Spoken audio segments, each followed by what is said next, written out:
আসসালামু আলাইকুম। ওয়ালাইকুম সালাম। কেমন আছেন? আছি ইনশাল্লাহ, ভালো আছি। এই যে দীর্ঘদিন ধরে তো পেঁয়াজের সাথে জড়িত আছেন, ব্যবসার সাথে। সবাই জানবো কত বছর জড়িত আছেন এই ব্যবসার সাথে? অনেক বছর, 3 যুগের উপরে। তিন যুগের উপরে। আচ্ছা আচ্ছা, 35-36 বছর। 30 থেকে 36 বছর। আচ্ছা, এই এলসি পেঁয়াজ কি আদৌ কি আমাদের প্রয়োজন ছিল বাংলাদেশে? এখনো প্রয়োজন নেই। এলসিপিএস যারা নেয় তাদের এলসিপিএস প্রয়োজন আছে। কিছু কিছু মার্কেট, কিছু কিছু জিনিস আছে যেগুলো ইন্ডিয়ান পেঁয়াজ এটা থেকে 10-20 টাকা বেশি হইলেও খায়। আচ্ছা, কিন্তু আমার এই পাশে ভাই দাঁড়া রয়েছে চৌমনির পাইকার, ওনাদের খুব এলসিপিএস লাগে। ওটা ওনার 60-70 টাকা হলে ইন্ডিয়ান পেঁয়াজ খাবে, বাংলাদেশের পেঁয়াজ 40 টাকা হলে খাবে না।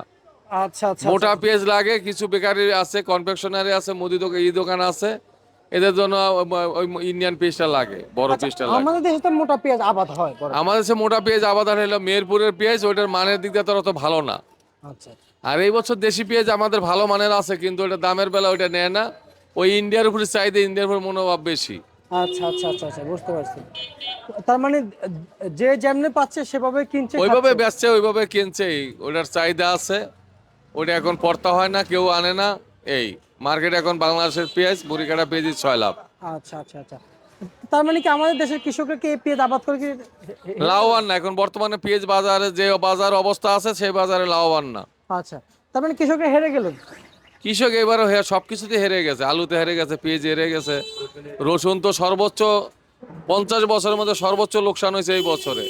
কাঁচা ওঠার সাথে সাথে ছিল 5,000 টাকা মন, আর পেঁয়াজে বা রসুনের বাজারে 1,000 টাকা, 1,500 টাকা মন।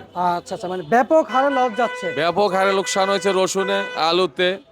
এটা সব আইটেমগুলোতে লোকসান, কারণ বদলিটা আমরা যে বিছনের দাম দিয়ে এখন মানুষের পড়তা হইতেছে না। আচ্ছা আচ্ছা আচ্ছা কৃষক এখনো পেঁয়াজের বাজার যদি 50-এর উপরে থাকলে পেঁয়াজা কৃষকের জন্য লাভবান হইতো, এখন লাভবান না। আচ্ছা, তার মানে আজকের যে বাজার আপডেট রয়েছে বাজারে, আহ, এই যে রসুন, এই রসুন কত বিক্রি করলেন? এই রসুন বেচছি 30 টাকা কেজি, 30 টাকা কেজি। নিচের গুলা বেচতেছি 50 টাকা কেজি। 50 টাকা, আর এটা একটা ভালো মান দেখতে পাচ্ছি। ভালো মানে এগুলা বেচলাম 40 টাকা কেজি। আচ্ছা, আর রসুনের হাটের বাজার জানেন? হ্যাঁ, হাটের বাজার বেশি, হাটে 2500-2800 টাকা রসুন আছে আমাদের শিবচরের রসুন। আচ্ছা, নাটোর রসুনের দাম বেশি, কিন্তু ঢাকায় খায় না, ঢাকায় পচতেছে রসুন। পেঁয়াজের হাটের বাজার জানাবেন। পেঁয়াজ হাটের বাজার 1300 টাকা, 1200 থেকে 1300। ঢাকার বাজার 32-34টা, 35টা মাথায়। আচ্ছা, আর আর হচ্ছে যে আলুর বাজারটা যদি একটু জানাতেন। আলু 13-14 টাকা, আলু সাদাটা 13 টাকা, লালটা 14 টাকা মাথায়। 14 টাকা। আচ্ছা, 13-14-র মধ্যে আর বাজার। হচ্ছে যে পুরাতন আলু। পুরাতন আলু 9 টাকা থেকে 10 টাকা বাজার। আচ্ছা, আপনার যারা ব্যবসায়িক, যারা কৃষক রয়েছে, আপনার সাথে যাদের পরিচয় আছে, ওনারা কি পেঁয়াজ ঠিকঠাক মতো পাঠাচ্ছে? পাঠাচ্ছে, অনেকে হাটে বিক্রি করতেছে, ঢাকায় পাঠাইতেছে, কিন্তু একই অবস্থা। কিন্তু আপনার কাছে আমার প্রশ্ন, এই পেঁয়াজ আর কতদিন থাকবে? এই মুড়ি কাটা পেঁয়াজ থাকবে আরো 1 মাস। আর 1 মাস? তারপরে কি হালি পেঁয়াজ আসবে? মার্চ মাস পর্যন্ত থাকবে। এই জানুয়ারি আর শেষ, ফেব্রুয়ারি থাকবে। মার্চের পরে আবার নতুন পেঁয়াজ শুরু হয়ে যাবে, যেটা হলো মুড়ি কাটা না হালি পেঁয়াজ, যেটা 1 বছর রক্ষণাবেক্ষণ করবে, ওই পেঁয়াজটা উঠা শুরু হয়ে যাবে।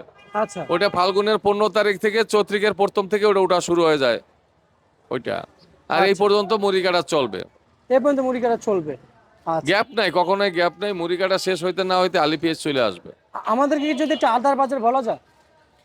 আদার বাজার, যেগুলো কেরালা আদা আছে, এগুলো 100-র উপরে আছে ওয়াশটা, 100-র নিচে আছে আনোয়াশটা। আনোয়া সাদা। আচ্ছা, যাক, আমরা প্রিয় দর্শক, আমরা যার সাথে কথা বললাম ওনাকে আপনারা অনেকেই চিনেন। ওনার নাম হচ্ছে N.A. চুন্নু মাতবর। শ্যামবাজার প্রায় 3 যুগের